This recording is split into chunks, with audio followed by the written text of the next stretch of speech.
Alright everybody, welcome back to Medieval 1450. I hope you're having a good week thus far.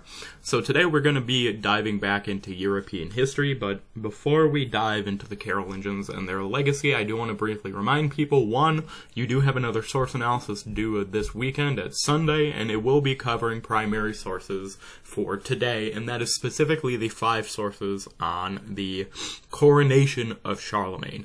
There are 5 of them, they're all very short, but there are 5 of them that you are going to be writing on. This is one of those sources where I would definitely suggest you go well over the 1-page minimum, primarily because there's so much you can talk about with these 5 sources as they relate to the prompt. However, that is ultimately up to you. Secondly, you need to have a copy of Hrothgar Saga, one of the texts that you must purchase, read for Monday. I will most likely not be doing a traditional lecture, and instead will primarily be relying on discussion board posts for the discussion of that, because there isn't really a lecture or a lot of information to give. It's mostly comprehension, understanding, and discussing major themes. So keep a lookout for that. Plus, you also need to have a copy of Hrothgar Saga for your very first essay. So get on that as soon as possible. I would suggest buying that now if you have not.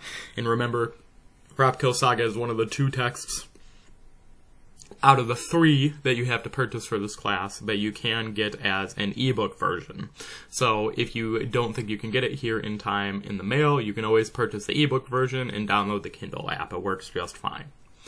Anyway, so today we're moving back to Europe to take events in the west center of Europe up to the same period we have discussed regarding Islam in the Middle East. So, in our early Middle Ages class, we discussed Clovis, the Frankish king who began the Merovingian dynasty. This dynasty was named for Meroveus, or Merovech, Clovis's grandfather. His descendants ruled for around 2 centuries, until a new dynasty, the Carolingians, take charge of the Frankish kingdom from 700 to around 900. As the generations passed, the Merovingians steadily lost authority and a lot of their centralized power. Clovis's descendants split his kingdom and competed over their rule. So, over time, the Carolingians, a term meaning the family of Charles, or Carolus, and we'll come back to where that name comes from, or why Charles specifically in a moment, had gained the real power in Francia.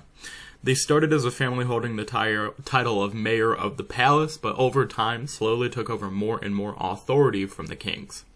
A revolt in 687 by nobles against them was defeated by the then mayor of the palace, Pippin II of Herstal, giving him virtually supreme power until his 714 death. He took on the title Dux et Princeps Francorum. The first part, Dux, means duke. Princeps means first citizen, a title of the Roman emperors. One of the first emperors, Augustus, took to avoid calling himself king, and as a way to indicate someone at least nominally subordinate to a king, it was from this term we get the word prince. But it was his son, Charles Martel, who made a name for himself. So, when Pippin II died, Charles Martel had to fight to retain his position. Pippin was not married to Charles's mother when he died, making his status as a legitimate son and heir questionable at best. By around 720, he had secured his power. He was a crafty warrior and politician, and he earned support from bishops and monasteries. It would, however, be a moment over a decade later that defined his rule. If you recall from our lecture on Islam, Muslim forces began a conquest of Spain in 711. Although a small Christian pocket remained in northwestern Spain, within a few short years, the peninsula was largely in Muslim hands. At the time, it seemed like the Dukes of Aquitaine would be the next targets for Muslim expansion. Charles Martel lent them support, and in 732, he led his forces to victory over Muslims at the Battle of Tours. Known for wielding a warhammer into battle, he became known as Martel, or the Hammer. So his name literally means Charles the Hammer. He also gained the support of the Pope in Italy, pushing back the Lombards who threatened the Pope's holdings. Remember the Lombards being more or less the leaders of northern and parts of southern Italy at this time. Capitalizing on these victories, he used it to boost the power of the Franks, reestablishing their control all over Gaul, or modern-day France, and regaining centralized governmental control. He positions himself and his family as defenders of Christendom, and for the final years of his life, he even stood as the sole ruler of the Merovingian kingdom after the death of the contemporary Merovingian king. So, from here on out, we enter into the era of Carolingian kings. As you can see on the screen here, there is a very dense family tree of them. And I know there is quite a bit here, and feel free to pause and explore the family tree, but we're only going to focus on these first few generations, specifically starting from Pepin the Short, and we'll be briefly discussing many of the bolded names, but we're primarily going to get down to about here. So, after the death of Charles Martel, his sons Carloman and Pepin the Short take up his role as mayors of the palace. Although they have to split the kingdom, both cooperate to pick a new king, a new Merovingian king. Because remember, at this time, though the mayor of the palace, the position held by the Carolingians, had pretty much all of the power, they were still technically subordinate to a Merovingian king. So, these two brothers engaged in a great deal of church reform, standardizing church practices, and Latin. Cooperating with the bishops in this made them more satisfied with their role in the realm, but also helped with consistent practice administration in a large kingdom. Carloman was so into reform that he retired in 747 to become a monk, leaving Pepin the Short in charge. By 750, Pepin is sending letters to the Pope asking if a person with the real power and who is doing the job of a king should in fact be a king. The Pope ultimately agrees, provided Pepin assists the Pope defend against the Lombards, who once again are trying to take wealthy citizens from papal control.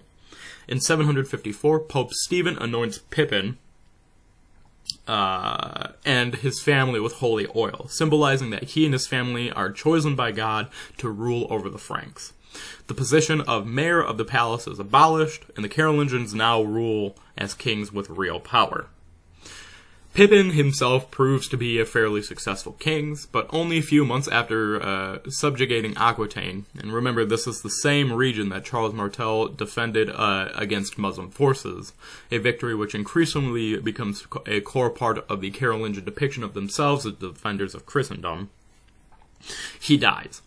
Once more, the kingdom was split, this time between another Carloman and then the titular Charles. This is the very Charles that we get the name Carolingian from. But this time, things are not so smooth between these two brothers, and for 3 years there is a tense relationship between Charles and Carloman. Then, Carloman dies in 771. Apparently, Carloman isn't a good name if you want a long rule, because his namesake, his uncle, also did not lead for a very long time before retiring to a monastery. And thus, Charles becomes the sole king of the Carolingian Empire. So, here is the big man himself, for lack of another way of really describing him, Charlemagne. Now, I called him Charles earlier. That same Charles is Charlemagne. So Charles, or Charlemagne as he became known, the main, the M-A-G-N-E part, is from Latin for great. So if you hear about Charles the Great, it is also the same guy. He was born in 742. As mentioned, he became king in 768, although he only ruled alone from 771. 3 years after he conquered the Lombards and took their throne, and in 800 he was crowned the Holy Roman Emperor. He enacts numerous church and government reforms, giving the church greater ties with the crown. One of our best sources on Charlemagne comes from Einhard. Einhard was a monk raised at the monastery of Fulda. At the time, Fulda was one of the largest and most important monasteries with a very extensive library. Einhard thus had access to material knowledge few others did, making him one of the most educated individuals in the Frankish kingdom. He became a courtier at the Frankish court and was close to both Charlemagne and his son Louis the Pious. His life of Charlemagne has no definitive date ascribed to it, but was probably written after Charlemagne's death, sometime between 814 and 830. He is credited as the first person specifically to write a ruler's biography in some 600 years, at least since the Romans. His work not only informs us today, but informed later rulers about this man, Charlemagne, who was so successful in ruling, conquering, and reforming. So, many model their own rule in Charlemagne's likeness. And your primary source packet's first section is an excerpt from his life of Charlemagne, which, if you had not picked up on it, is a biography. So let's take a look at it. And I have a few questions for you all. What character traits should future rulers copy? Why should they not? We talk in historical writing about how details can be used to give a sense of accuracy, especially less flattering details for an overall flattering account. Are they there to give a sense of accuracy or some other role? I will repeat this and then give it a pause so if students want to answer these questions. They are important questions to answer as a way to sort of dive in and better understand the source. So, take a look at the life of Charlemagne. What character traits should future rulers copy? And what traits should future rulers not copy? And the second question I specifically ask because we talk in historical writing about how details can be used to give the sense of accuracy, especially less flattering details for an overall flattering account. Are they there? Specifically, are less flattering details there to give a sense of accuracy, or do they function in some other role?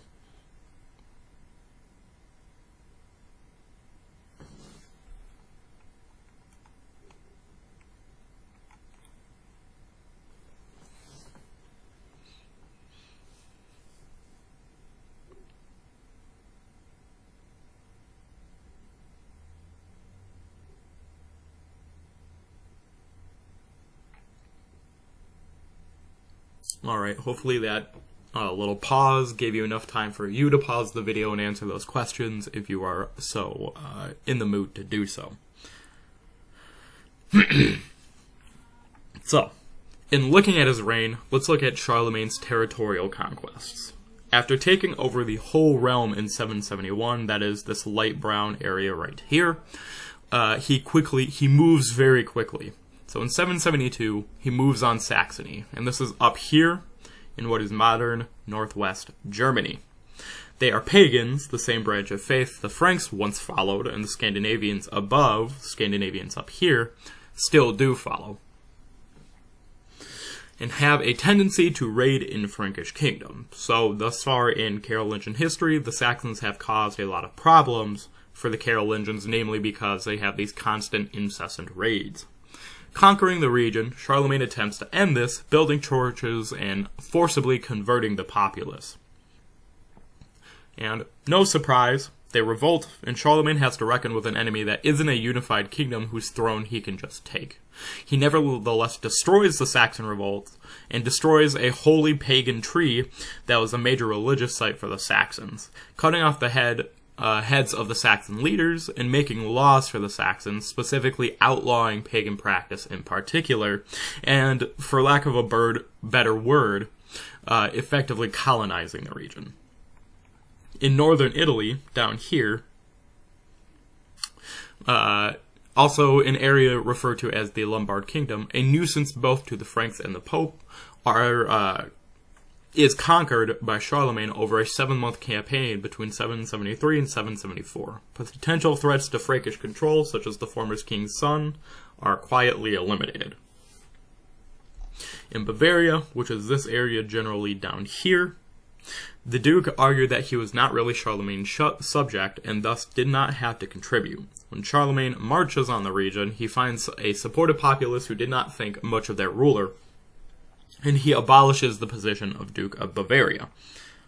So further to the east, down in this general area, Charles faces the Avars in 790s, another pagan group who came from Central Asia, who then settled in Hungary in the 6th century. So once again, they sort of inhabit this general region. They had been forcing the Byzantines to pay tribute for centuries in exchange for peace, to give you a sense of how powerful these Avars were in that time period. As Bavaria lies on their border, Charlemagne inherits the struggle against them. And in 796, Charles' son, Pippin of Italy, finishes pacifying them, sending a great deal of wealth back to his father. In 771, Charlemagne got messengers from non-Muslims in northern Spain that they need help with a rebellion that was underway. And when he arrived in 778, there is no rebellion, so he sacks some villages and returns. On his way home, his supply train is attacked by Basques, a people native to northern Spain, and who are also Christians. Among the men killed is one of Charlemagne's comitatus named Roland. We'll come back to that later in the semester when we read Song of Roland, but that all happened in this general region right here, and then the destruction of the baggage train by the Basques occurred specifically right here along the Bay of... I apologize, the name is not coming to me directly, but along the coast of this general region right here where my mouse is. So, why wage so many wars? Well, we spoke about the warrior culture in our early Middle Ages lecture, and Christianity hasn't changed this. As the king, Charlemagne is expected to demonstrate his status by victory in battle and war. He also needs the wealth of conquest and tribute to grant to his followers. That comitatus we spoke of earlier, the wealth they expect as followers of a king. Of course, more lands means more to grant to loyal followers, and in general more wealth. Finally, we have religious motivations. Waging wars against non-Christians is easier to justify and could serve as a proof of Charlemagne's piety. Remember, it was his grandfather and his namesake that demonstrated his dynasty's status through victory over Muslims and Lombards threatening the Pope. But perhaps the most pivotal moment, and perhaps one of the very few things you really need to take away from this lecture, would be what happens in the year 800, when Charlemagne is crowned Holy Roman Emperor. So, a little bit of background on how this all came to be. Charlemagne and his entourage, that is, his comitatus, are generally on the move. Unlike later periods where we find a permanent capital, Charlemagne doesn't necessarily trust his vassals on the distant edges of his realm. He moves around, managing the realm on the go, while monitoring the counts, or what are known as the comes in Latin. You see, in order to handle administration while he was away, and he was away for the majority of the realm, he was away from the majority of the realm at all times, because travel in this time period was very slow, Charlemagne had created some 350 counties and assigned his followers as counts. In 800, his travels took him to Ravenna. Once the capital of Byzantine authority in the remnants of the Western Roman Empire, the presence was by now very nominal. Although Pepin III had been crowned Patricius by the Eastern Roman Empire, and now Charlemagne was as well. By giving him a title, the Byzantines could keep up at least the pretense that this land was theirs, just administered by the Carolingians. But then, Charlemagne goes to Rome, and here's where the first issues between the Carolingians and the Byzantine Empire arise. On Christmas Day, seemingly as a result of Charlemagne's support of the papacy, the Pope crowns him and grants him the title of emperor. But what happened that day is a matter you will address in source analysis too.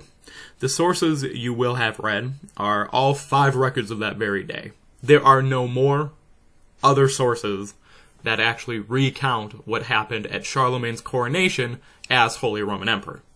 This is always a problem. You will see some of the potential biases of these writers.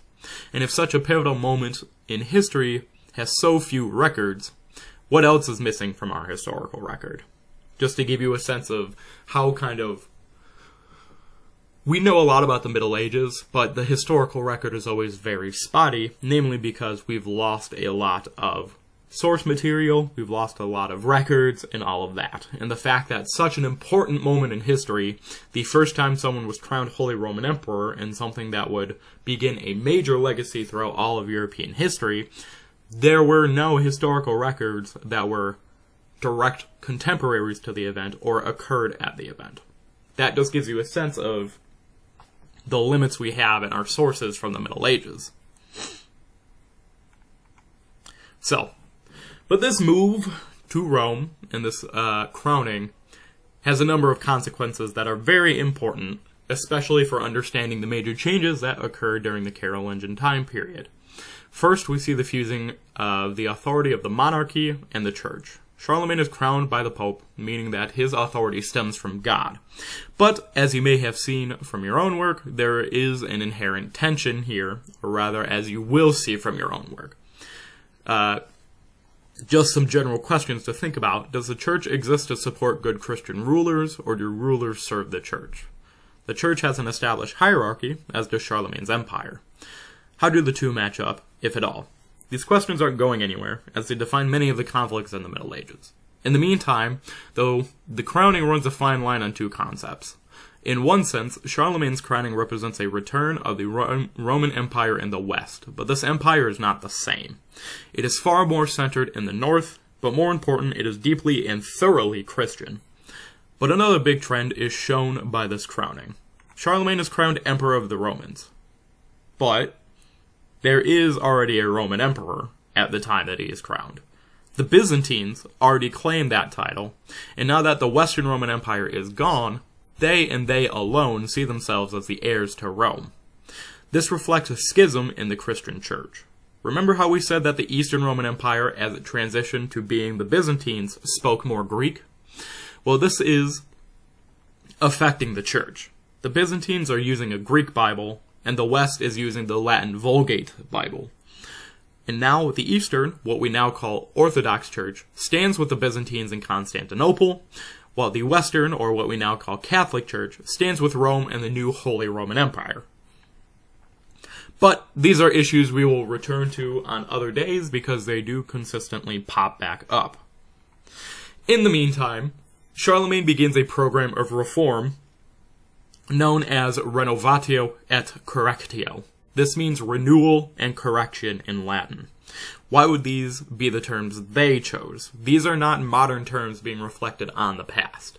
These are terms chosen by the Carolingians to refer to this period of reform. So why would they choose these terms? Well, for salvation, people saw the need for a smart and loyal clergy, and a poor education led to inconsistencies and a muddled theology presented to the faithful. The king was responsible for the safety and salvation for his people, and was answerable for God, or rather to God. As such, he had a role in supporting an increase in education and a standardization of canon or church law, and of liturgy, the practice of worship. Improving literacy was a big part of this. Not only so the clergy were good at reading and understanding the scripture, but literacy was increasingly necessary to run a large realm. Imagine trying to communicate across Europe when people on both ends have questionable literacy.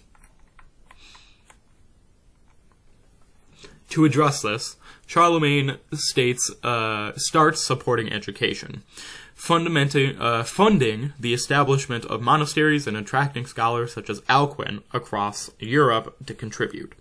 Aachen, the central capital, although Charlemagne himself was also out traveling the realm, became a cultural center for Europe. These new scholars help in a process which today is called, typically, the Carolingian Renaissance. Books start being copied more regularly, and in order to do this, a new script is developed, called Carolingian Minuscule. This is a small script, thus the name, that is clear and easier to reproduce, and most importantly, it is spread across Europe. By writing in this new text, an author from Bavaria could be understood in Brittany. The emphasis on learning also sees the standardization of a system of learning Latin, as well as a curriculum of the liberal arts. Somewhat different from what you may think of today when you hear the term liberal arts. In the Middle Ages, this consists specifically of the trivium, or grammar, logic, and rhetoric, and the quadrivium, or music, geometry, astronomy, which is a bit more astrological in this time period, and arithmetic. Remember, they're working with Roman numerals, not the Arabic numerals we use today. Imagine doing math with Roman numerals. It's not very easy. To finance all this, a tithe, or a tenth of people's income, is taken as a sort of tax to pay for the upkeep of churches and this Carolingian Renaissance program, the Renovatio et Correctio. So, how does this all do? What are the results of it? Well, the clergy start getting access to the books and the education they need to do their jobs properly. The wave of copying also improves knowledge of Greek and of classical thought in general, which is good for ongoing scholarly thought. Reforms in Bible copying mean there are both more and better quality Bibles available across Europe. Even the laity get better access to education and literacy. However, the results were not all positive or always perfect. There's never enough money to fully maintain and expand the program.